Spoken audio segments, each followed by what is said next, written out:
बिस्मिल्लाहिर्रहमानिर्रहीम। अस्सलाम वालेकुम। आप लोग देख रहे हैं कुकिंग विद रिफत और आज मैं आपके साथ शेयर करने जा रही हूँ फ्राई दाल माश। आज मैं आपके साथ न्यू रेसिपी लेकर आई हूँ फ्राई दाल माश की। तो मेरी रेसिपी को एंड तक ज़रूर देखिएगा, लाइक और सब्सक्राइब कीजिएगा और बेल आइकन को ज़रूर प्रेस कीजिएगा। तो यहाँ पे मैंने ले लिए है 1 कप दाल माश और इसको मैं तकरीबन 1 घंटे के लिए पानी और मीठा सोडा डाल के इसको भिगो के रख दूँगी तकरीबन 1 घंटे के लिए, ताकि ये अच्छे से भीग जाए और दाल का जो साइज़ है ये थोड़ा सा बड़ा हो जाए। और इसे हम बॉयल कर लेंगे तकरीबन 10 मिनट तक। तो यहाँ पे दूसरे प्रोसेस की तरफ चलते हैं। मैंने ले लिया यहाँ पे 1/2 कप कुकिंग ऑयल और ऑयल को गर्म होने के बाद हम इसके अंदर डाल देंगे तकरीबन 2 से 3 टीस्पून बटर यानी कि मक्खन।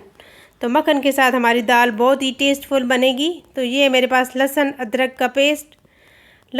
का पेस्ट हम मक्खन और ऑयल के अंदर फ्राई कर लेंगे। मक्खन के साथ दाल हमारी इतनी टेस्टफुल बनेगी कि आप यकीन नहीं करेंगे। तो साथ ही साथ मैं इसके अंदर डाल दूंगी 3 से 4 अदद लाल मिर्च। आप इसके अंदर गोल लाल मिर्च भी डाल सकते हैं।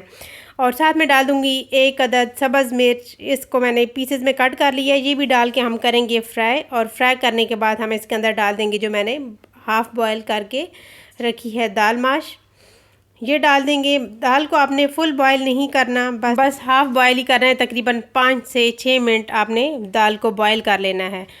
तो अब हम इसको पकाएंगे। यहाँ पे जैसे जैसे दाल हमारी फ्राई होगी और पकेगी तो दाल जो है गल जाएगी। तो हम मक्खन और ऑयल के अंदर ही दाल को फ्राई कर लेंगे। तकरीबन 3 से 4 मिनट के लिए हम इसे फ्राई करेंगे। और साथ हम इसके अंदर डाल देंगे 1/2 टीस्पून नमक।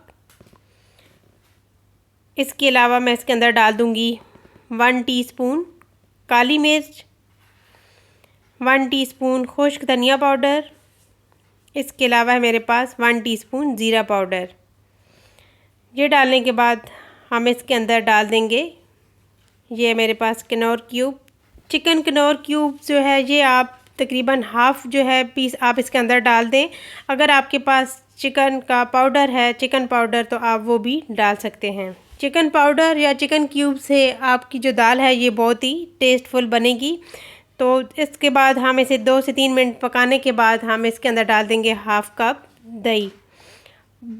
टमाटर का इस्तेमाल हम इसके अंदर नहीं करेंगे। और अब हम दही को पका लेंगे इस दाल के अंदर, ताकि दही का पानी भी खुश्क हो जाए और दाल भी हमारी अच्छे से गल जाए। और साथ ही साथ हम दही का पानी जो है इसे अच्छे से खुश्क कर लेंगे और दाल को इतनी देर पकाएंगे कि ये इसका ऑयल जो है अलग हो जाए। और यहाँ पे आप देख सकते हैं कि ऑयल भी अलग हो चुका है। दाल हमारी बहुत अच्छे से फ्राई हो चुकी है, यानी कि दाल हमारी रेडी हो चुकी है और ऑयल जो है इसके ऊपर आ गया। तो इस तरह से जब आपकी दाल रेडी हो जाए तो आप जो इसके ऊपर डाल दें 3 से 4 अदद सब्ज़ मिर्च। इस तरह की सब्ज़ मिर्च बहुत मज़े की लगती है दाल के ऊपर। और साथ मैंने इसके ऊपर सब्ज़ धनिया डाल दिया है। तो आप यहाँ पे देख सकते हैं कि दाल की फाइनल लुक ये कितनी टेस्टफुल बनी है। मेरी रेसिपी को ज़रूर ट्राई कीजिएगा। इंशाल्लाह ये दाल माश जो है आपको ज़रूर ही पसंद आएगी। तो अगर आपको मेरी ये रेसिपी पसंद आई तो प्लीज़ लाइक और शेयर ज़रूर कीजिएगा। बेल आइकन को ज़रूर प्रेस कीजिए ताकि मेरी डेली की नोटिफिकेशन आपको फ्री में मिल सके। Thanks for watching. अल्लाह हाफिज़।